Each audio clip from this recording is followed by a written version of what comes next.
Hey everybody, welcome back to Rex Nebular and the Cosmic Gender Bender.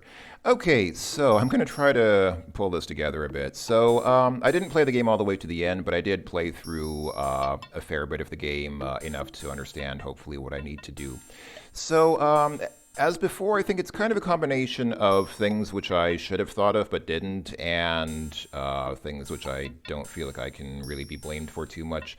Let me start with this. So, one thing which I probably should have thought of is what happens up here. Remember, we had this situation before. This is the hut where we held hands with the lady whom we met here.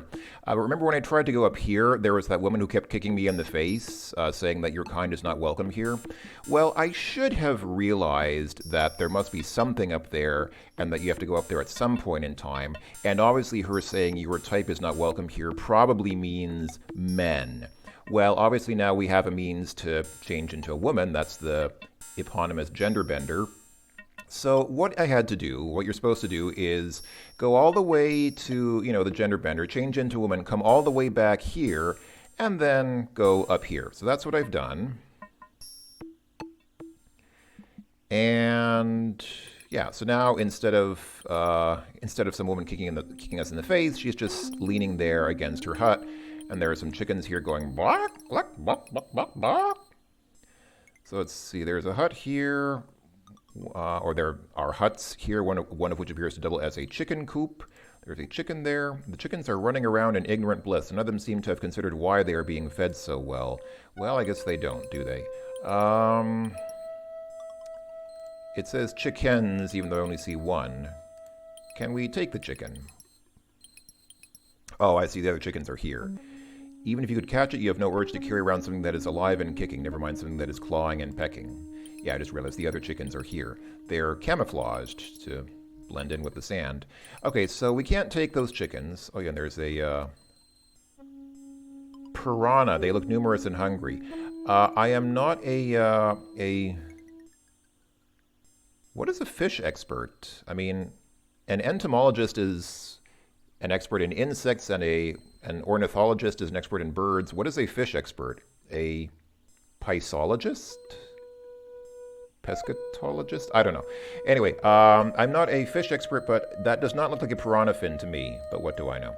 Anyway, okay, so what do we have here? There's a grassy field, which is not very interesting. Oh, there's a Twinkie fruit. This is obviously where the Twinkie fruits come from. Can we take a Twinkie fruit? The individual Twinkie fruits are not yet ripe, and the bush is too big to carry around. Well, that's not what... Okay, anyway. There's a native woman here. She appears to be watching the chickens. Seems like a reasonable conclusion. Oh yeah, one thing which I don't quite understand. So you might have guessed, okay, there's a chicken here roasting on the spit, and you might think, okay, you need to take it, right? The chicken looks like it has been slowly roasting on that spit all morning. It looks like it is just about done. But if you try to take it, if you try to take the chicken, the woman says, "Hey, that's my dinner, keeper." Okay, so let's try to talk to the lady. Excuse me. Good morning, keeper. Hi, I'm Rex. Nice clothes, keeper. What's a keeper, anyway? You probably shouldn't draw so much attention to yourself. You are not, after all, who she thinks you are. So, did he actually say this, or did he say it and then think better of it and not say it? Or did he just... Don't you belong somewhere else? I don't know, it seems like he said it and then... I don't know. Seen a vase anywhere? No. Want to buy a used starship? Once again, you shouldn't draw so much attention to yourself. Don't you belong somewhere else? Well, yeah, I probably do, but... Mind if I borrow that roast chicken? Sure, keeper. Take what you want. You always do. And then we just say, gotta run, bye. So long, keeper. And then... she lets us take the chicken. This juicy golden brown roasted chicken makes your mouth water. Yeah, so I don't get it. It's like... when we first tried to take it, she complained and said, "Hey, that's my dinner, you can't take that." But then when we ask, can we take it, she says, "Yeah, you always do." So, like, why did she... I don't understand. I feel a bit bad about taking her dinner, but I don't think we have any other option. Anyway, And there's a fire pit here. Looks ideal for roasting fowl. Let's take the fire pit. Are you nuts? That would hurt. Yeah, okay. So yeah, I don't think there's anything else we can do here. Also, we can't eat the chicken. If you say eat here, you aren't hungry enough to jam the entire chicken down your throat, so you nibble on the wing a bit and save the rest for a casserole. So yeah, that's it. So we needed to come here and get the chicken. And okay, I admit I should have remembered this area and thought, hey, we can go back there now that we're a woman. Maybe there's something important there. But yeah, okay. And then after you do that, you have to go all the way back to the woman's compound to use the gender bender to change back into a man again, and then go all the way back to Machopolis, which I'm going to spare you the whole process of because that's kind of ridiculous. But just in case you're curious, just let me show you. I hope this is not sexist or in any other way objectionable, just for me to note with amusement. Oh, it's on the next screen, I guess. That... Come on, Rexina, move faster. That, yeah, these huge legs are still here. They are still stuck in the same spot and moving the same way that they were before because we bagged the large hungry one. Okay, so anyway, we got the chicken. But like I said, I'm going to spare you the process of going back to the gender bender and transferring back and then going back to Metropolis because I saved here... I saved a game here called Back in Machopolis with Chicken. So let's go ahead and restore that. And we find ourselves indeed here, back in Machopolis with the chicken in our inventory. Now, this is where we first found the car, but okay. One thing that I missed, and I guess this is partly an observational failure of mine because I'm not sure if I noticed this the first time, or maybe I did notice it and just didn't remember it. There's a door here, which is obviously made of thick metal and seems impenetrable. In other words, a good swift kick won't get you and works at maybe traction. There is a card slot next to the door. And so I should have thought, okay, card slot, ID card, yeah, okay, put 2 and 2 together, it's pretty easy. And also, this is where I need the real ID. So funnily enough, that elevator that we saw before, which goes up to that nice lookout point over the city, for whatever reason that accepts the fake ID card. But if you try to use the fake ID here on this card slot here, that happens. And I would have thought that would kill Rex, but no, he just stands right back up, and everyone he just says, ugh, and that's it. Surprisingly enough, that doesn't kill us, and I don't think there are any negative consequences for that. But yeah, this is where you need the real ID card. So let's go ahead and put the real ID card in the real card slot and wait for the door to really open and walk through the real door. Okay. That really happened in the game. So we're here, and I don't think there's much to do here. It looks like there's a lot of stuff in the room, but there's not really much we can interact with. I mean, this here is a nuclear slingshot. Cool! You saw one of these on display at a Future Weapons conference. The exhibition was phenomenal. Ever since then, you've always wanted to carry one around in your back pocket. I don't think your back pocket is big enough for that, Rex. Anyway, here we have some photon rifles. You're quite familiar with the Leamington OK4 photon rifle. It fires a coherent stream of photons at the target, burning it to a crisp. Can we take either of these? The display case is impenetrable. Not a chance. Can we take the photon rifles? Same thing. I don't know what that drumming sound is. Is that part of the music or is that a sound effect? I really can't tell. Monitoring equipment looks like it must have been used to keep tabs on various automatic functions of the city. There's a water cooler here. You are a bit thirsty, but the water looks stagnant. The bottle probably hasn't been changed in at least 100 years. Come on, it's pure water. It's got to be still good, right? Actually, it looks like there's something growing in it, so maybe not. Can we take the water cooler? No. Storage box. This large wooden box does not appear to have any openings. You would think the top would lift off, but can't get it to budge. Okay. Warning label. You get an eerie feeling that maybe you shouldn't be here. It's the same feeling you had right before you were blown out of the sky. Pipe. Nothing much to say about the pipe. Equipment overhead. Not much to say about that. Guard station. Also nothing to say about that.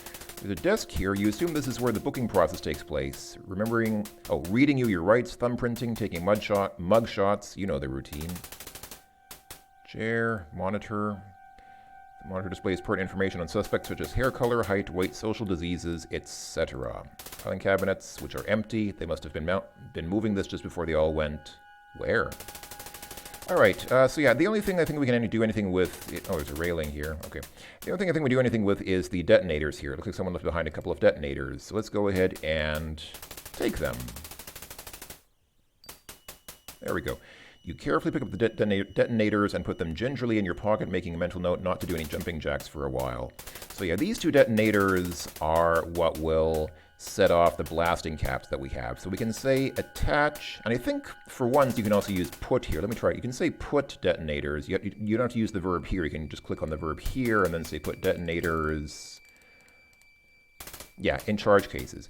It actually works. You wire the detonators to the explosives inside the charge cases. You now have a fine pair of bombs. There we go. Now we have bombs that we can actually use. The detonators and bombs are rather sensitive. You should be careful that you don't drop them. And we can also rub them. You gently rub one of the bombs. You rub it some more. You rub it a little harder. The side of the bomb is starting to get shiny, but the nitrate genie still does not make an appearance, so you give up. Oh, what a shame. So you need the detonators here to get these things to blow up. So here's something that I do not accept any blame for, because the walkthrough which I read explicitly said to just put the timer on the charge cases. The walkthrough did not mention detonators at all. I'm thinking what might have happened is that the walkthrough was written for an easier setting of the game, because remember at the beginning of the game there are 3 difficulty settings. There is easy, medium, and hard or whatever, and I'm playing on the hardest setting, so maybe the walkthrough was written for an easier difficulty setting on this game, but then it should have made that clear, because I don't think that was stipulated anywhere in the walkthrough, and I'm obviously playing on the hardest version because I want, the full adventure game experience. So yeah, that was not anywhere in the walkthrough. So the walkthrough was just plain wrong when it said that you can just put the timer module in a charge case and be done with it. You need the detonators, at least on this difficulty setting. Now I can say, put the timer module in the bombs. Yeah, you hook the timer module onto the end of the bomb and wire it to the detonator. This should now function as a crude time bomb once you activate the timer module. Nice. So we have a bomb and a time bomb. And we can click set, but it says you should find a good place to put it first. Setting the timer and then finding a place to put it could be an extremely stressful experience. That is true, but we know where we want to set it. We were there last time. We just couldn't get it to blow up because we were missing the detonators. So now let's go ahead and make some noise. And you might correctly guess that you should finish everything you need to do in the city before doing this, because what we're about to do is irreversible, and if you don't do everything you need to do before doing this, then you are kind of screwed. So I think we've done everything that we need to do now. I hope. I really hope so, because once we do this, obviously there's no going back.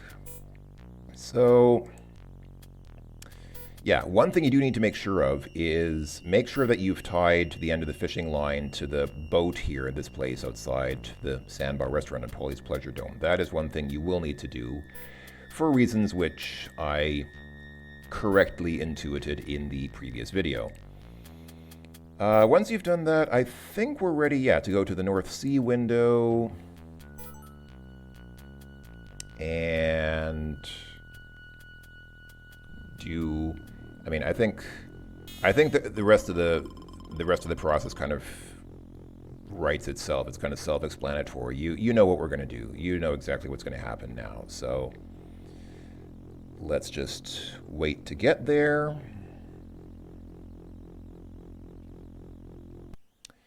And we are there.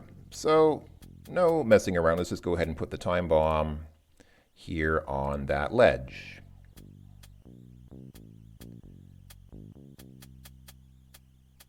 Come on. Put time bomb on ledge. There we go. Sometimes he needs a little encouragement before he does something. You carefully place the time bomb on the small ledge in front of the window. You set the timer for 5 minutes, but get a little nervous when the timer jumps from 4:49 to 4:02.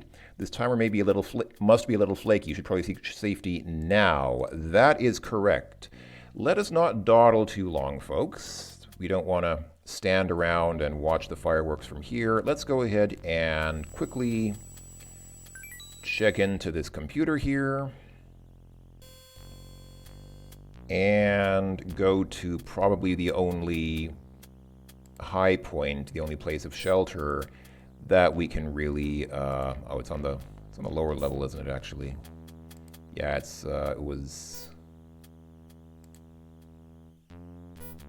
yeah, down here. It's on the lower level. It's the south maintenance elevator. So let's head there with due haste. And I mean, you don't need to go really crazy and really hurry. I think the game is generous enough that it's, I think it gives you a reasonable amount of time to get there as long as you don't dawdle too much. But yeah, make sure, like I said, that you get everything done before that.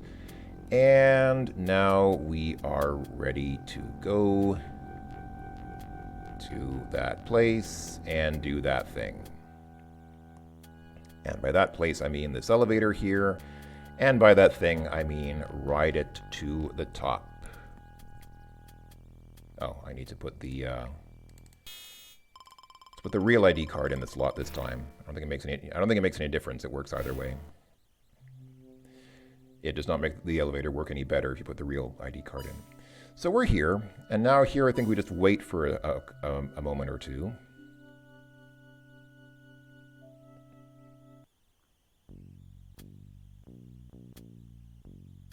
Here we go.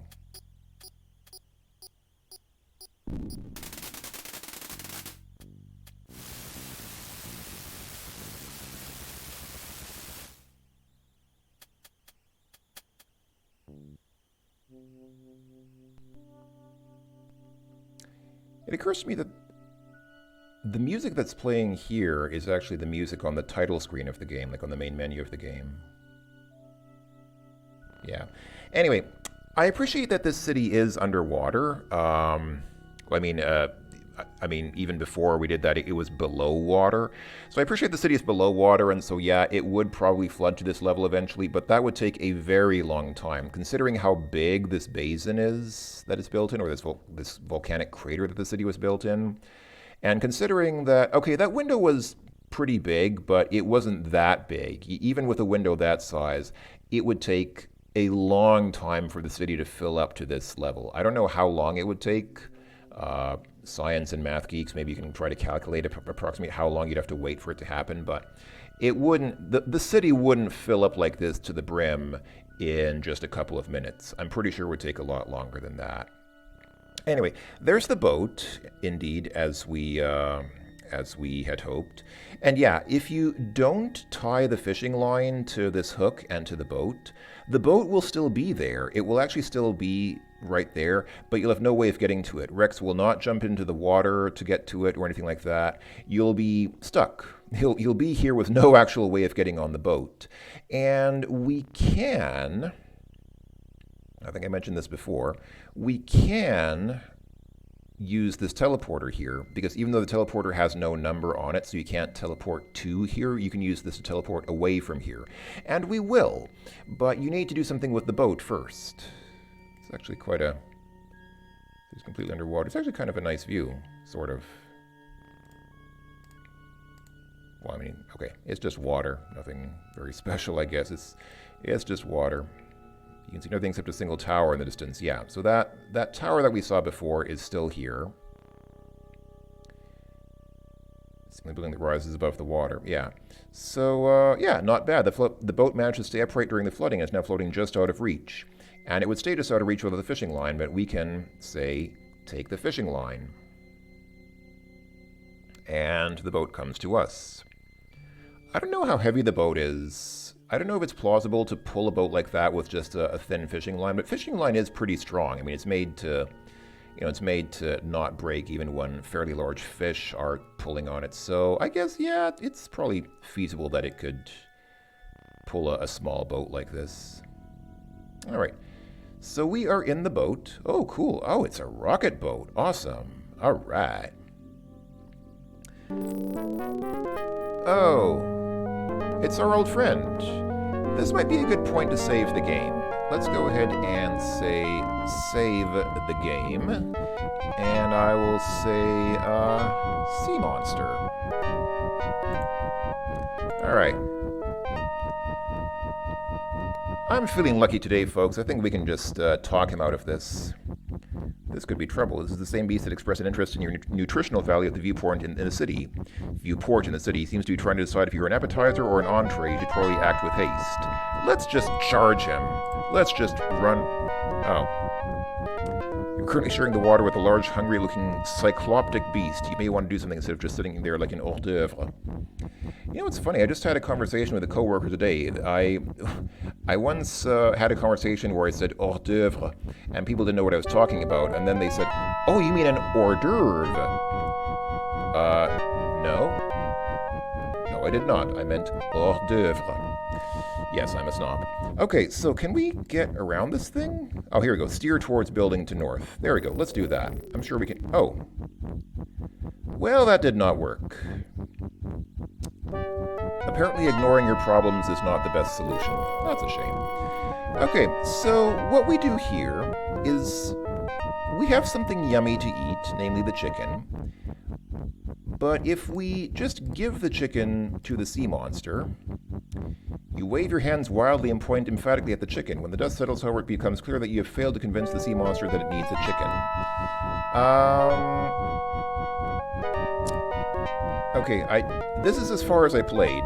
So I remember reading, okay, I think what you're supposed to do is put the bomb in the chicken. Yeah, in a fit of frustration, you jam a bomb into the chicken. You are now the proud owner of a chicken bomb, and you can't wait to light this baby off somewhere and watch the drumsticks fly. Is this some kind of a trope? Because,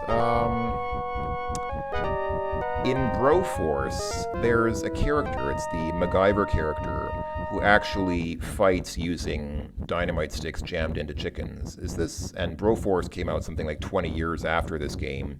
So is this some kind of a comedy trope that I'm not aware of? I'm aware of Rubber Chickens, that's like a comedy standard. And of course Monkey Island pioneered the rubber chicken with a pulley in it, but bombs in a chicken is something I'm not familiar with as a trope other than in this game. And okay, anyway, can we eat the chicken bomb? You carefully nibble on the wing of it and save the rest for casserole. Yeah, so, yeah, this incendiary fowl is sufficiently dangerous to warrant great care. You may want to stop nibbling off of it now. Okay, can we throw? Maybe we have to throw the chicken bomb at the sea monster. Okay, that appears to have been effective. Great, did you see that? That monster certainly won't be bothering you anymore. You wipe a lymph node from your cheek, remove a piece of tongue from your seat, and sit back down. Alright, very nice, very nice. So now can we steer towards the building? It looks like we can. Alright, can we continue steering towards the building? Oh, wait. Hold on, there was a thingy there in the water. Let's examine the thingy that's being a thingy in the water. Okay, the small piece of jetsam bobs on the surface of the water. I forget, what's the difference between jetsam and flotsam? I'm sufficiently curious that I'm going to pause to look that up, because I knew this at one point and then I forgot it.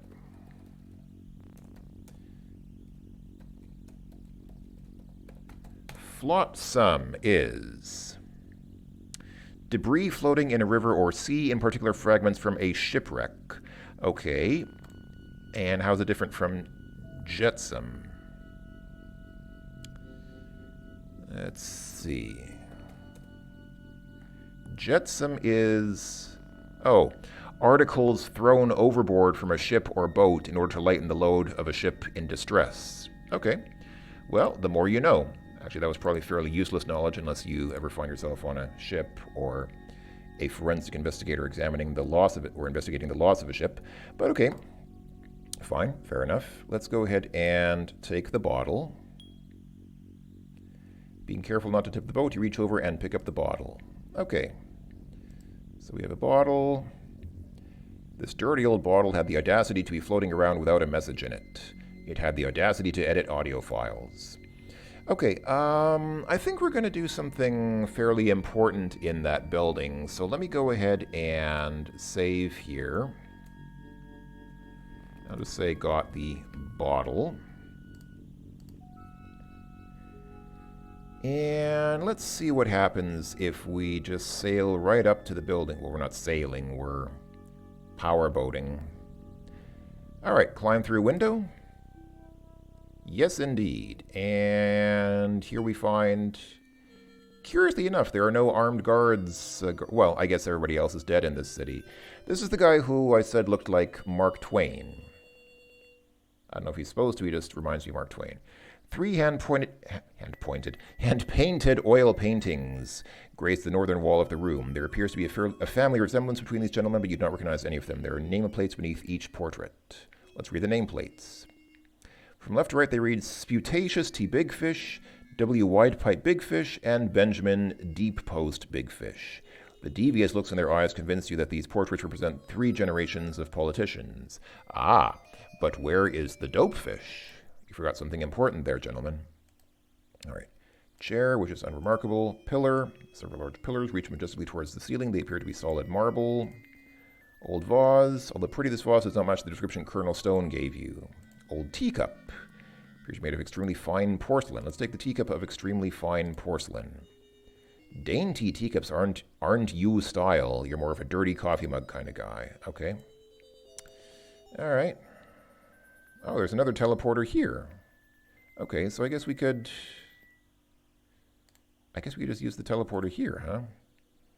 All right, and of course the star of the show is this vase here. Yes, this is it. You're elated to finally be within arm's reach of Colonel Stone's precious vase, and I believe this arms should actually have an apostrophe in it because it is a possessive. Light scintillates through the lavender-colored crystal. Let's go ahead and take it because this is what we've been playing for. Nice security system. The moment you lifted that vase off the pedestal, you had a bad accident involving a half-dozen laser beams. You have only a few seconds to ponder the problem before your scorched body expires.